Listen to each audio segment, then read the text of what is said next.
الحمد لله رب العالمين والصلاة والسلام على أشرف الأنبياء والمرسلين نبينا محمد سيد الأولين والآخرين وآله وصحبه أجمعين رب اشرح لي صدري ويسر لي أمري واحلل عقدة من لساني يفقه قولي mbokk internetu Fafa TV yëpp ak fépp fu ngeen ñuy mën a jotee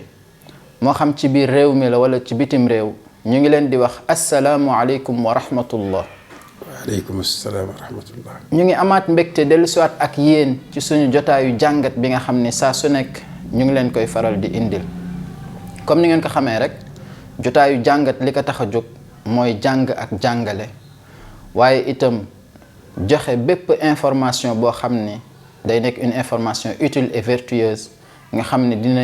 jëriñ képp ki nga xam ne rek jullit la waaye itam képp ki nga xam ne doomu aadama la. ci loolu itam jotaayu jàngat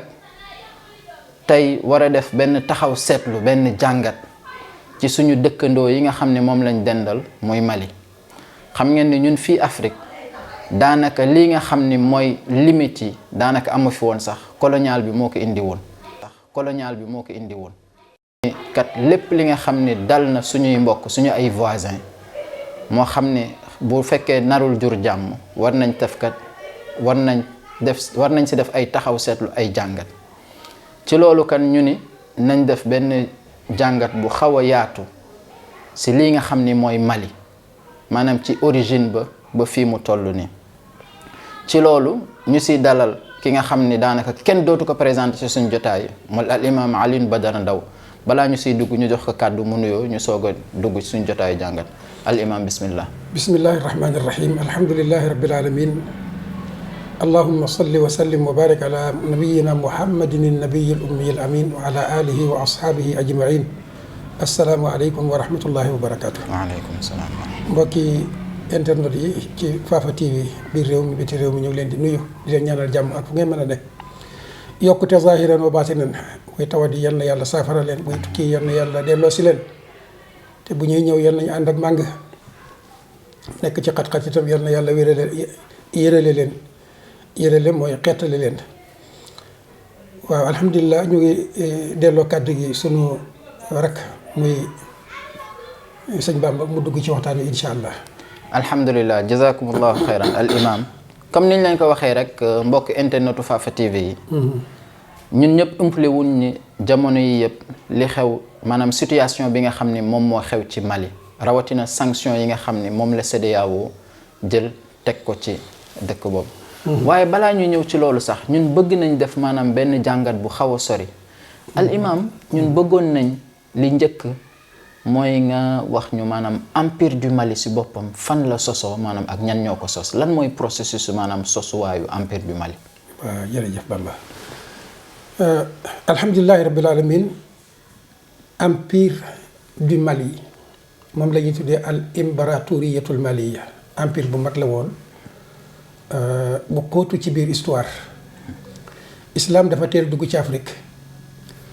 jaaree ko ci Tunisie Maroc Mauritanie mën nañ wax ne ci jamonoy Tariq ibnu Shihab mi nga xam ne moo ubbi woon Espagne ci atum 711 ci la l'islam commencé nag di tasaaroo ci biir Afrique bàyyi ko Espagne mu ñëw ba dugg si Mauritanie ñu ne bi mu ñëwee ba Mauritanie 1048 ci la benn Mauritanien bu ñu doon tuddee Yahya ibnu Ibrahim al-Jadali tukki demoon aji bi muy ñëw romb Tunisie ci gàttal ñu tënk foofu gis daara yi ni mu animé mu sàkku fa ab jàngalekat moom Yahya ibnu Ibrahim boobu ci lañ ko booleeg ak benn jàngalekat bu ñuy tuddee Abdullah ibnu Yasin ñu ànd ñëw Mauritanie waaye boobu Mauritanie ceddo gi dafa am doole ci barab bu ñuy tuddee Lamtouna taxawaloon nañ fa sax ab jàngu waaye jàngu ba ngir su gàtt la fa def ceddo yi révolté ci seen kaw Yahya ibnu Ibrahim ànd ak ki ko dalaloon di Abdullah ibnu Yasin ñëw Sénégal ci même année bi muy 1048 biñ ñëwee ci île yi nekk foofu ci Ndar fa lañ samp seen njëlbeenu daara fii ci Sénégal ñu tuddee woon ko ribaat. ribaat mooy maqraa maanaam jàngu daara. sàkkati xam-xam yi nga xam nag ñoo bàyyi ko ci daara jooju ñoo mujj àndaat ak ñoom Yaxya ibnu Ibrahim delluwaat Mauritanie ndax boobu fekk dañu nekk mbooloo bi ñu duggaatee Mauritanie yu bari dugg ci lislaam ñu génn Mauritanie dem Mali dem Ghana jamono boobu la am lu ñu doon tuddee at-taxaaluf mooy alliance diggante ñi ñu doon tuddee almurabituun te ñoo jiite woon état boobu ak sous-région bi yépp loolu moo lay wan ne l'islam yàgg naa boole ay askan. leneen lu dul l'islam nag lu mel ni colonialisme moom bu ñëwee day séparé. ci gàttal dugal googu mu dugal Mauritanie Maroc ñoom ñëpp mu fédéré leen ba Sénégal gi Espagne Ghana mooy empire di Ghana bi ngay dégg. Ghana boobu moo demoon ba dugg réewu Mossi yi biñ ñëwee nag ba jamono yi ñoom Soundiata Keita ñoo njëkk a tuub ci Mali dugg ci lislaam ci gàttal ànd ak jullit ñi taxawal l'empire du Mali. loolu mooy ci tënk empire du Mali boobu nag dafa tasaaroo woon moom itam am doole lool ñëw ba fii ci Sénégal dem ba Zangaay dem ba dëkk ba la ñuy tuddee Haute-Volta dem ba Soudan kon empire du Mali sous région bi la woon ci gàttal dugg Fouta Tooro ñoom Souleymane Racine Baal mi ngay dégg ak ñoom ñooy ñëpp ci daara yi empire du Mali boobu lañ génnee. empire du Mali Bamba nekkoon na empire boo xam ne empire bu histoire dul fàtte la empire bu am doole la. ci gàttal moom ñooñu nga xam ne ñoo fondé woon empire bi dañuy wax ne ki ci njëkk mooy Soumaré moom mooy fondateur de l'empire du Mali nit ku ñuul la. gannaawam Soundiata mooy ñëw gën a yaatal empire bi waxoon naa ne moom moo ci gën a siiw waaye Soumaré moo ko ci jiitu tuuti. gannaawam lañu dem ba tëral benn pacte boo xam ne ci la ñuy doxalee empire bi ñu tuddee woon ko le partage du monde nga xam ne ci la Soundiata codifié boo gisee ñu naan Soundiata mooy fondateur de l'empire du Mali mooy jéego yu am solo yi ci xam-xam yëpp moo ko teg relations sociales yi naka la ñuy distribuer àq yi muy droit yi ak devoir yi yooyu yëpp da ko tëraloon ci pacte boobu.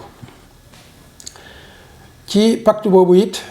ci lañ génnee li ñu doon tuddee ay interdit ak i interdiction mu nekkoon nag benn empire boo xam ne yaatu na trop waaye itam amoon na solo trop ci ëmboon askan yu yaatu fédéré leen boole leen ñu mel ni ay doomi ndey ay naar nekk ci biir ay bambara nekk ci biir xeet wu nekk ci songaay yeeg azwaad yeeg ba mu jeex. ci biñ demee ba ci mujjub dunduk Soundiata ci la amal benn grand conseil du Mandé grand conseil du Mandé boobu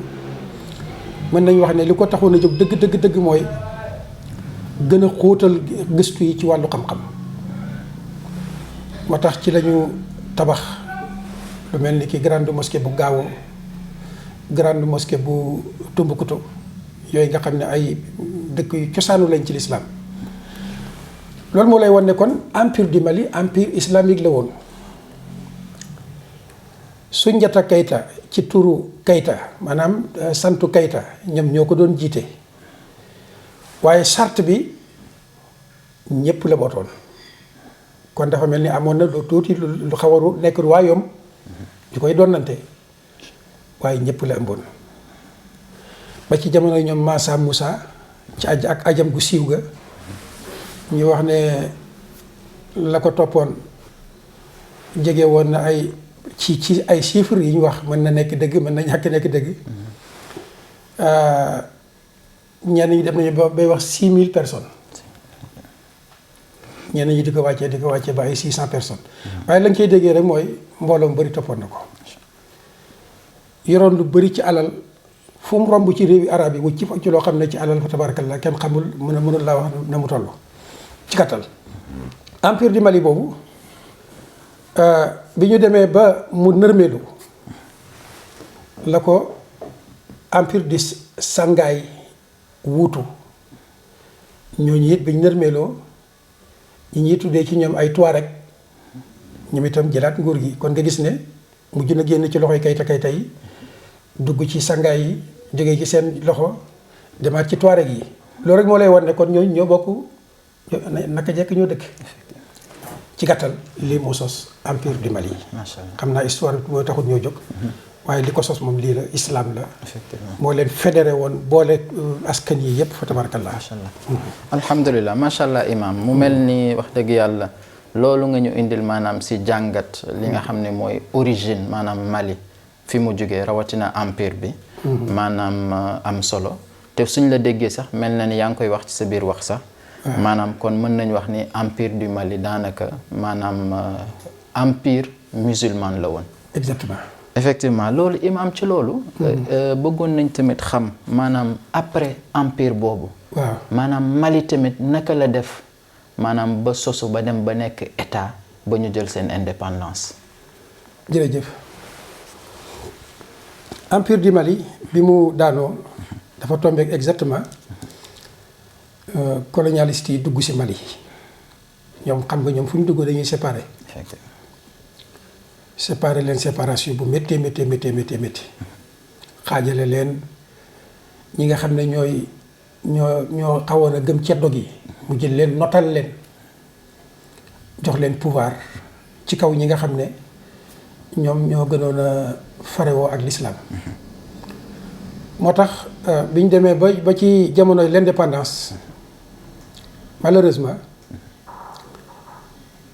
li ñu seetlu mooy France mi nga xam ne fu mu dugg jaxase moo ko tax a jóg dafa dooleel côté sud bi jamono boobu yi dañu commencé waat di yëngal mbirum racisme nationalisme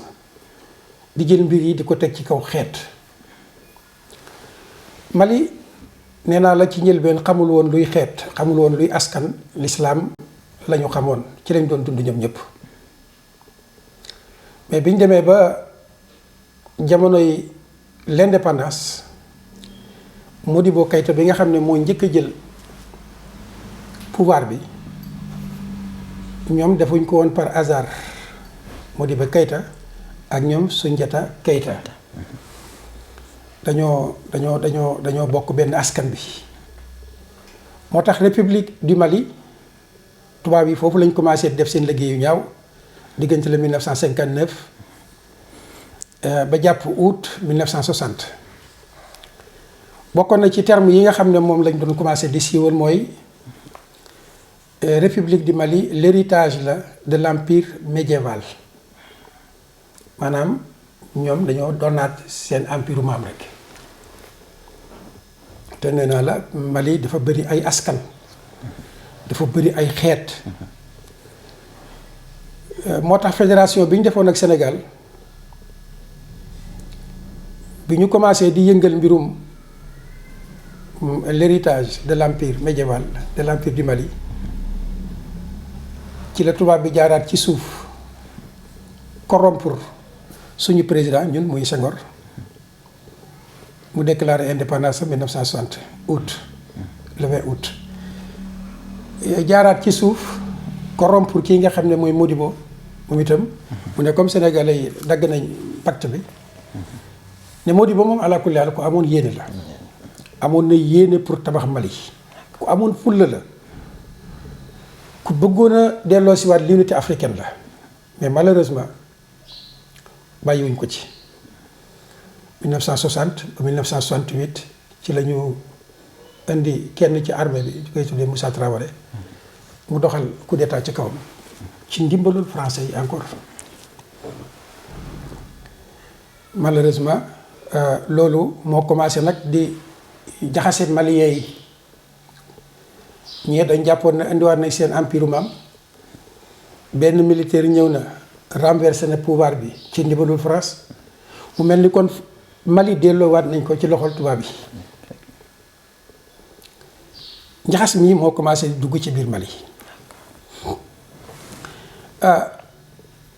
ñun maanaam ñoom boog Maliens yi ak sénégalais yi amuñu woon nekkul woon lu am solo pour ñoom di établir ay piété ay askan ay race déedéet ñoom li waroon a nekk ci ñoom lu am solo mooy tabaxaat Afrique moo tax Modibo bi ñu demee ba gis ne xel moomu la yor ñu indi keneen koo xam ne moom day wuteeg moom pas-pas malheureusement coup d'état yi commencé di toftaloo ba ci l'an 2012 ci jamonoy Amady Toumani Touré ak gis nga ko foofu fii la commencé diggante sudiste yi ak nordiste yi commencé di am problème xam naa foofu moom dañ lay bàyyi. nga continuer laaj. bien sûr effectivement imam mu mel ni loolu am na solo sax comme ni nga ko waxee rek ci loolu sax la ñuy laaj imam mu mel ni kon Mali fi mu ne dafa mel ni maanaam donc dafa xaajaloo entre nord ak sud te mu mel ni dañoo seetlu ni maanaam benn partie mooy li nga xam ne moom la ñuy wax le nord du Mali dafa mel ni dafa am problème am na ñenn lu ne daal ñu ngi si déggee imam est-ce que mën nga ñu dellu si waatal bu baax maanaam lan moo xew ci nord Mali ba tubaab yi maanaam mel ni ñoom xëy na dañ ko bëgg a àkke moom. jërëjëf nord Mali ay askan yu bëree fa nekk rawatina ñoo ñuy tuddee al Azawad ñoom ñoo tuddee seen bopp te MNLA muy mouvement national pour la libération de l'Azawad ay pro français lañu maanaam dañoo jàppanteeg français yi ci cosaan ndax France saa yu bëggee exploiter aw xeet day ñëw dox seen diggante ba féewale leen jël ca benn parti nag féetewoo ak ñoom loolu mooy li leen dal waaye nord Mali problème am moom itam li ñu waroon a def ni ñu defoon ci Mali ak création bi dafa nord Mali dafa yàgg xam nga wax naa la léegi ne la ca cosaan colonialiste yi bi ñu ñëwee ñoo def liggéey bu ñaaw boobu waaye bi ñu demaatee ba ci jamonoy 1989 la am benn réew bu ñuy tuddee Algérie muy Aljazaïr diggaloog Mali am problème électoral ci ay élection yoo xam ne ñoo ko organisé woon malheureusement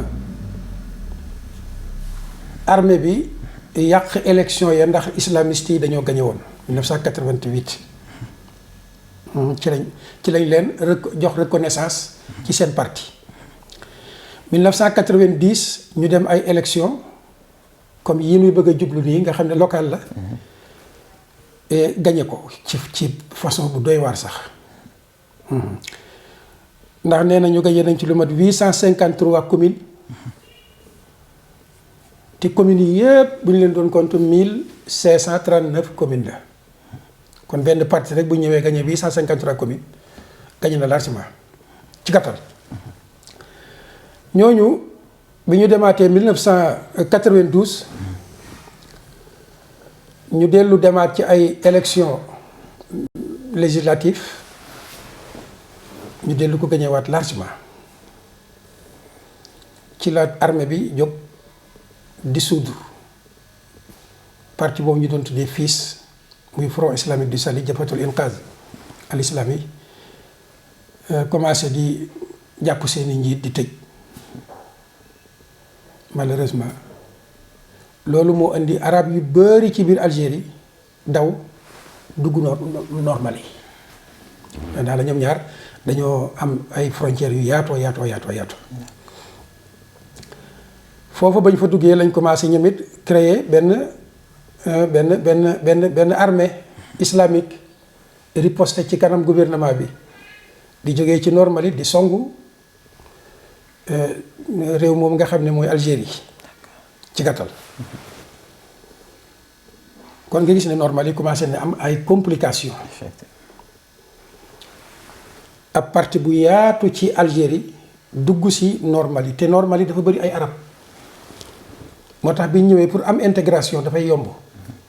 dañ ñëw intégrer facilement seeni mbokk dëkk ak ñoom gorowante ak ñoom am fay nijaay am fay ci gàttal mbokk fasu. ñoom ñooñu nag nga xam ne ñoom lañ doon tuddee jabhatul inqaaz ñi ci dawoon dugg Normandie dañ fa samp ay xeetu parti maanaam ay résistance yu doy waar ci lañ demee ba créer fa benn parti bu ñuy tuddee Ansaruddin créer fa AQMI yooyu commencé di yëngal Normandie muy benn ci gàttal ñu gàttal ko ci noonu. Normandie amaat beneen problème ci Kadhafi bi ñu ko reyee fekkoon na lu bari ci Touareg yi ñu nga demoon Libye nekk comme ay Libyens ñu jël leen ci armée bi comme ay mercenaires moo tax bi ñu rey Kadhafi mercenaires yooyu ñoom itam dañu dellu siwaat Normandie ndax fa lañ dëkkoon ànd ak nag lu bari ci ay armes bokk na ci ñi ci gënoon a siiw ci ñoom mooy Muxtaar bel Muxtaar mu jiitoon al-Mulassamun waaye itam bokk na ci ña nga xam ne ñoo fa nekkoon mooy ñi ñu doon tuddee Ansaruddin Agagal yi jiite woon leen boole koog nag al Azwad boobu nga xam ne mooy MNLA moo tax ñii bi ñu dugg see Normandie dañ gis ne léegi jot na pour ñu benn le Mali ndax Mali teqalikoo bi yàgg na kon gis nga ñooñu ñu doon tuddee ay islamiste ambition yu noble lañ yoroon mos naa cee def ci jamono yooyu benn émission fii ci rajo Kaolack li leen taxoon a jóg mooy Normandie li fi tubaab bi jëmbat seen diggante ak sidiste yi ci ay xoolante ci wàllu askan xoolante ci wàllu xeet nañ ko jeexal delloo si waat islam ba nga xam ne moo fa nekkoon avant le colonialisme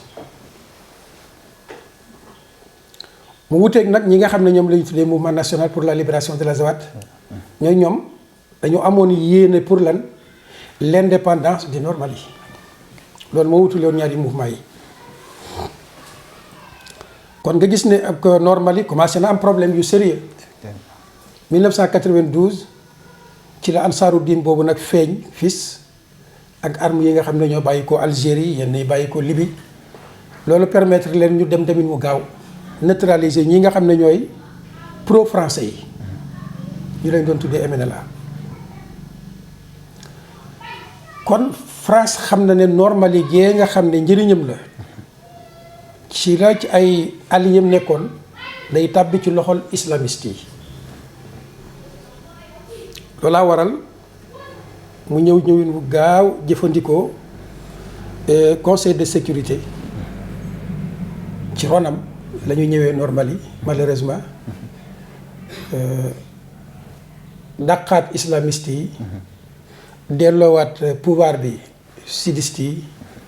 problème boobu nag moo fa nekk ba tey depuis 92 maanaam l'an 2012 nga baal ma français yaa nga fa mais li ñu seetlu mooy malgré ña nga fa ne dañuy ñëw pour combattre le terrorisme loolu ñuy tuddee ñoom terrorisme day gën di yaatu. d'accord kon imam ndax mën nañ xam lan moo waral loolu parce que jusqu'à présent comme ni nga ko waxee rek. ñoom tubaab yi dañoo ñëwoon ni ñoom kat dañuy combattre li nga xam ne mooy terrorisme. mais ñun on a l'impression que sax au contraire ñoom dañ fa gën a indi terrorisme. exactement maanaam terrorisme dafa gën a bari. léegi lan moo waral ndax Nord Mali boobu dafa am lu fa nekk lu ñu waxul wala lan. Nord Mali moog Niger ak Sénégal ak suñu réew yii ñoo yem. alal ju dul jeex a fa nekk. suuf seeg boppam dafa bëri ay xeeti mbell. France demut fa pour xeetali Maliens yi. France dafa dem pour feesal trésorerie bi. Trésoram lay feesal. ah ñun de loolu de jaaxal nañu. loolu Maliens yi nag dem nañ ba def li ñuy tuddee prise de conscience xam nañ ne ñii ñëwuñ pour xeetali ñu mais dañu ñëw pour toroxal ñu. buub suñu alal yóbbu dooleel benn parti ci Maliens yi ñuy rey armée bi ay rey yu métti waaw rey yu métti nag par vingtaine par trentaine par cinquantaine ndax armée malienne malheureusement gannaaw bu Modibo Keïta déclaré ne moom ab nationaliste la dafa bëgg indiwaat Mali ci intégralité ba Moussa Traoré jóg coup d'état ko France ak boppam moo ne nañ leen embargo ci wàllu arme looloo waral nga gis l'armée malienne xaw a fragile ñee nag moom France moo leen di dooleel ñun dañ ko daan wax naka jekk wéetoon ci lool mais tey le peuple malien ñoo jóg xam ne MNLA ay pro français lañ arme yu luur yi fi France jaaree woon yëpp da ko tekki seen loxo pour lan séddoog ñoom normal yi la fa nekk ci ay richesse ñii di rey militaires yi français yi ñoom di gas mbell yi di yóbbu loolu ci gàttal mooy secret bi tax France gar bakkanam ci Mali jamono bii nag ñu toll ci mujj seen dernier président bi muy IBK jeunesse bi nga xam ne ñoo jóg nekk ay panafricaniste muy ñoom nu mu tuddati Assimi Goïta ak ñi ànd ak ñoom dafa mel ni dañoo commencé di xam jubluwaayu France ci seenum réew ñoom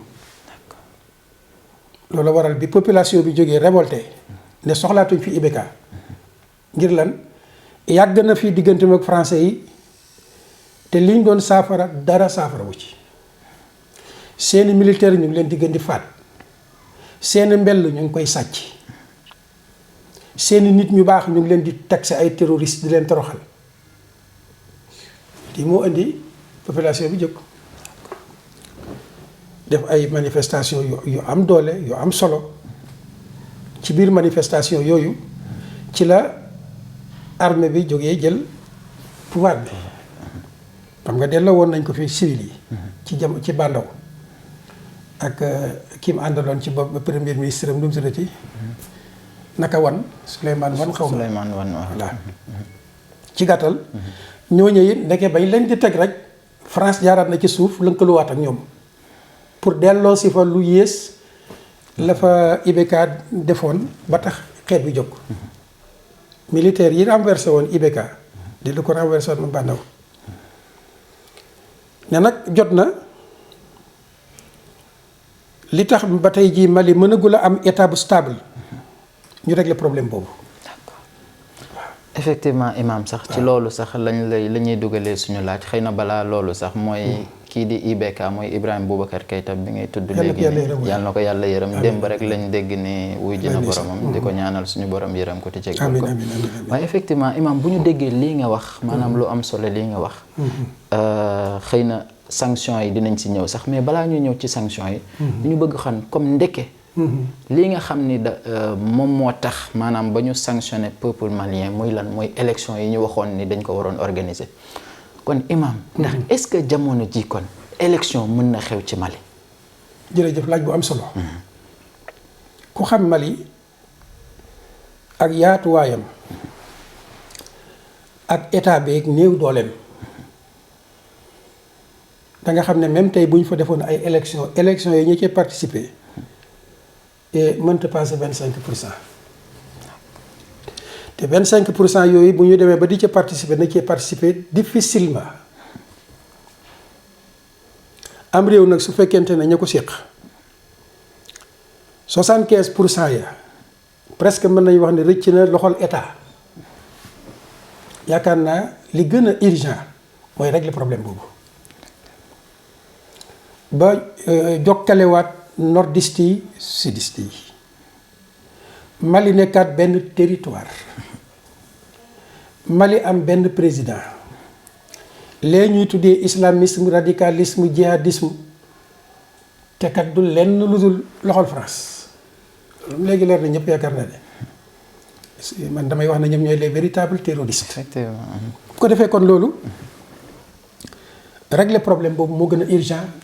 ni di régler ay élection yoo xam ne bu amoon it kay ñëw population bi dañuy jénguwaat ci kawam jëlee ko fa ndax du mën a doxal lañ bëgg ci moom IBK dañ ne dafa lot mënta régler problème mu nordiste yi. bien sûr. kon na fi jóg. gis nga bu ñu defoon ay élection keneen ñëw ni IBK lottee noonu la kooka di lottee. xale yii nag nga xam ne ay panafricaniste lañ. ñoom waxuma la Mali pour Mali nekk benn réew. waaye ñoom Afrique lañ am gis-gis ne dafa war a nekk benn ëtt. comme na fi empire du Mali amee woon nga xam ne sénégalais yeeg Haute-Volta yeeg Ghanéen yeeg ñëpp a nga woon ca biir. loolu mooy panafricanisme bi nga xam ne moom la xale yii ñoom Assimi Goïta gëm. macha allah. ala kulli xaal ku bu fekkonte ne ñii dañ leen a bëgg a dimbale. man jàpp naa ne li gën a urgent pour ñu jàppale leen ca tey mooy. lu leen di dimbale pour ñu récupérer waat seen territoire national. askan wi jàmmoo waat ci seen biir. organiser ay concertation nationale. dimbale boroom xam-xam yi ñu dugg askan yi fàttali nit ñi histoire. ba xam ne démb azawaat yeeg sàngaay yeeg pël yeeg bambara yeeg ñépp ñoo bokkoon di dund ci Mali amuñ problème. man jàpp naa ne bu ñu leen bëggee dimbale ñoom CEDEAO foofu la ñu waroon a commencé. macha allah. dimbale leen ba nii Sénégal ñu xamee ne fii la yem am benn président bu ñuy organiser ay élections régions yi yëpp mën a participer. macha allah. waaye bu ñu bëggee dimbale le peuple malien nañ leen dimbale ci loolu. macha allah. alhamdulilah moo taxit nag gis nga ko le peuple malien xam naa damay bàyyi ba nga ñëw ci amargo yi incha allah. effectivement imam mu mel ni yaa ngi koy wax maanaam CEDEAO bu ñu bëggoon maanaam dimbali ñi nga xam ne mooy peuple malien. nii lañ leen war a dimbalee waaye du teg leen ay sanctions. ci loolu sax xam naa si la ñuy dugal suñu laaj boobu. muy sanction yi. imam jamono yële ci ginnaaw. dañoo gis ni kat lii nga xam ne moom mooy CEDEAO. dafa jëloon maanaam ay sanction yu metti maanaam mu teg ko ci ñi nga xam ne ñoom ñooy peuple malien particulièrement maanaam militaires yi nga xam ne ñoom ñoo defoon coup d'état bi def ko si ñoom. imam ñun bëggoon nañ nga defal ñu ab jàngat maanaam ci sanction yooyu lan moo ko waral ak lan moo tax maanaam ñu sanctionné maanaam ñooñ di malien yi. waaw ñoom CEDEAO dañ ne li ko waral mooy dañu bëgg a dimbali le peuple malien. d'accord. pour ñu amaat seen démocratie. organiser ay élections démocratiquement. ñoom loolu la ñu wax. ne dañu leen bëgg a dimbale pour le peuple malien. mu amaat seen bopp. nga jàpp loolu. boobu dimbal moom doy na waar de. waaw léegi nag peuple bi boo koy dimbalee da nga war a ñëw waxtaan ak moom. mu xamal la moom ay jafe-jafeem. yi muy jànkuwanteel yi mu bëgg ñu dimbale ko ci. bu fekkoon ne CEDEAO nekk na organisation régionale bu crédible. foofu la doon jaar. bu fekkoonte ne it CEDEAO dimbale le peuple malien moo ko tax a jóg. ba IBK nekkee fii mook doomam di yàq alalu réew mi di ko gaspiller di toroxal askan wi di leen appauvrir man dama jàpp ne jamono boobu la CEDEAO waroon a wane seen crédibilité jóg ànd ak le peuple malien boobaa danañ xam ne CEDEAO mii kat sunu CEDEAO la CEDEAO mii kat mu ngi ñëw ànd ak sunuy revendication sociale politique économique ba mu jeex waaye yow ba ngóor soo sa organiser ay élection sàcc ko sa yoon newu ca moom CEDEAO yii yel bi ca ba mu toogaatee di dóor ak a rey sa yoon newu ca bi peuple bi jógee di wane seen indignation sa yoon newu ca ñu dem ba ñoom ñi dénkaane woon mandat wane ne mandat bi ñii ñu ko dénkoon doyatuñ ñu dañ ko ëldëb na fi jóg génn di manifester ci façon boo xam ne moom presque da nga naan Mali yëpp ay génn normalement loolu man jàpp naa ne peuple bu jóg la di sàkkul lu légal loo xam ne dañ ci am sañ-sañ ndax man mii kat sëñ Bàmba su ma la dénkoon ay ganaar dong wala ay xar ñëw gis ne ganaar yii ma la dénkoon dootuma ci am njëriñ ndax yaa ngi rey sa njaboot a ngi rey yaa ngi noos sa njaboot a ngi noos su fekkoon ne téeméeri xar la ma ñëw fekk fa lu mat fanweeri xar la ca des yëpp yaag sa njaboot sàkkal ngeen ko pexe am naa droit ne la Bàmba xaaral mu yóbbu fanweeri bala moo jeex. mu ngi noonu waaw leer kay. moo tolloog nag réew mi nga dénk ko nit ki. muy gaspiller say richesse. say ressources. am nga sañ-sañ ne ko soxlaatuñ la fi ndax yow lañ la doon doyee mënatoo ko. ci lu wér. loolu le peuple malien def. CEDEAO bu fekkonte ne tey organisation bu crédible la. fii la doon jaar jàppale malien yi. pour ñu mën a taxawal li nga xam ne moom lañ bëgg a taxawal. jaar ko it ci processus bi nga xam ne ñoom moom lañ gis ne fii buñ ko fi jaaree mën nañ am réew mu stable ëllëg. donte élection yi mën na yéex. dama ne ay élection yu yéex na dem sax fukki at. waaye réew mi nañ fexe ba mu am. l'unité nationale boobu lu mu tuuti askan wi na bennoowaat. problème boobu mooy bi gën a sérieux ak CEDEAO ci loolu la waroon a liggéey ak maliens yi. surtout nag. ñu dem ba gis maliens yi néew doole ga nga xam ne moom la ñu amoon ci wàllu arme ñu commencé di ko dëñalal seen bopp indi fa Wagner bii nga xam ne ñu ngi leen di tuumaal di wax ci ñoom naan ay mercenaires la ñoo nangam ak i nangam ak lu mën a xew force la boo xam ne ñee fa nekkoon occuper seeni suuf xam nañ ne am na lu ñëw pour mën a déggoo jàmmaarloo ak ñoom. indignation boobu nag France am. ci xëy gis ci réewam maanaam ci li nga xam ne moom lay tuddee carré Afrique moom carré France la. tout à fait. ay soldats yoo xam ne ña nga bàyyi ko ca fu ñuy tuddee bloc communiste ñëw installé ci réew moo xam ne ci réewam la. indignation boobu mooy jàpp naa ne li waral France xam ne ñàkk na Mali. te kat leer na ko ne mouvement malien bi bu demee. ba àgg fa mu jëm. réew yu bari ci ko wër danañ jaar yoon Mali pour lan jot seen l'indépendance réelle moo tax ndeysaan dama yërëm lool CEDEAO ndax France jàppoon na ne bu ñu xëy ne tëj nañ frontières yi gelé nañ seeni bien ci banques yi dootul mënu dikk dootul mënu tukki mi ci jaww ji fermé nañ ko. foogoon nañ ne su boobaa population yi. dañuy révolter dal ci état bi. loolu nag nekk guerre civile. kon lépp loo xam ne mën na créer guerre civile. nga ñëw di ko def cim réew te ne da nga ko bëgg a dimbale. danañ ko xoolaat bu baax. heureusement ko xool ajjuma ji Mali. manifestation yi nga xam ne moom lañ def ci territoire national lu Mali. da nga xam ne peuple bi duwul ñu ñuy jël di leen jaxaseeg seeni militaire effectivement waaye bi militaires yi woote ne nañ jóg wane ne liñ bëgg ñoo ko bëgg a noor Mali yëpp jóg nañ wane ko kon foofu moom mel na ni bunt bu échec la effectivement Mali nag ala kulli xaal jamono yi ñu toll ñëpp ñoo ci war di wax ñëpp ñoo leen war a jàppale soutien bi africain yi yëpp dañ ci war a participer surtout yéen ñu yor média bi ndax Mali lañ ca bëgg ñoom bu sottee ñun Sénégal yi duñ ci mucc sous région bi yëpp lañ bëgg a delloowaat ci bu mu njaam comme niñ ko defee Libye bi ñu rey Kadhafi ba tey jii jàmm amu fa seen pétrole ñu ngi koy exploité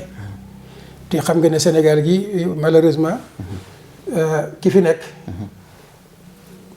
mandaam mën naa wax ne li ci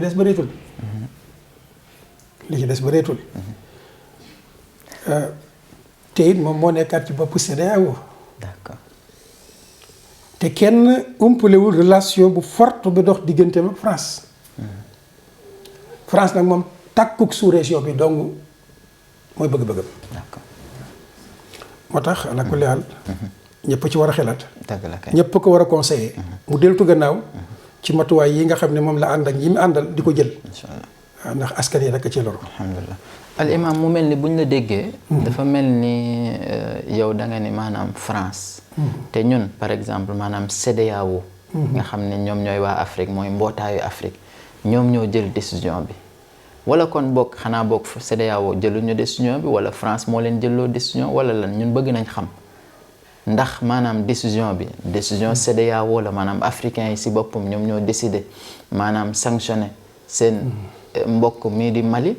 wala décision bi boog dafa am feneen fu mu jóge xam nga Bamba adduna bi dafa tëddee noo xam ne ay lobby ñoo ko jiite te sunu chef d'état yi ay élèves lañu ci lobby yu mag yooyu ni nga gis élève bi bu xëyee suba ñëw toog ci kanam maître bi